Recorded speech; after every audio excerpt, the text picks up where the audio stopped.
Friends, இன்றைக்கி நடந்த ஒரு நிகழ்ச்சி என்னன்னா, இந்த கடன் தொல்லையால் ஒரு குடும்பத்தில் 5 பேர் தற்கொலை பண்ணியிருக்காங்க ஃப்ரெண்ட்ஸ். இவங்க 2 பேர் ஹஸ்பண்ட் அண்ட் ஒய்ஃப் 2 பேருமே என்னென்னா ஆசிரியர்கள். இவங்களே இந்த மாதிரி முடிவு எடுக்கிறதுக்கு காரணம் என்னென்னா கடன் தான் ஃப்ரெண்ட்ஸ். அவங்களோட இதில் இன்னொரு விஷயம் என்னென்னா, 2 மாத குழந்தைக்கு கூட விஷம் கொடுத்து கொண்டுட்டு இவங்களாம் தற்கொலை பண்ணியிருக்காங்க ஃப்ரெண்ட்ஸ்.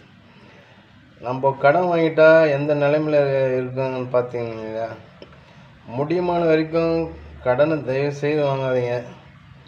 நமக்கு உயிரே போகிற நிலைமை இருந்தாலும் கடன் வாங்கி எந்த வேலையும் செஞ்சிடாதீங்க. ஏன்னா அதோடைய முடிவு என்னென்னா, கடன் நம்ம அதிகமாக வாங்க அதாவது கடன் வாங்கிட்டா நம்ம சம்பாதிச்சு கட்டணும். கடன் வாங்கி கட்டிட்டா முடிவு இப்படி தான் இருக்கும் ஃப்ரெண்ட்ஸ்.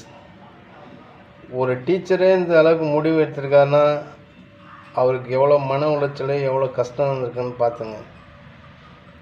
ஆனால் இதுக்கப்புறம் இந்த கவர்மெண்ட் என்ன முடிவு எடுக்கணும்னு தெரியல ஃப்ரெண்ட்ஸ். இது மாதிரி மாதத்தில் 2-3 நியூஸ் தான் இருக்குது. இந்த கவர்மெண்ட்டு என்ன நடவடிக்கை எடுக்க போகுதுன்னு தெரில.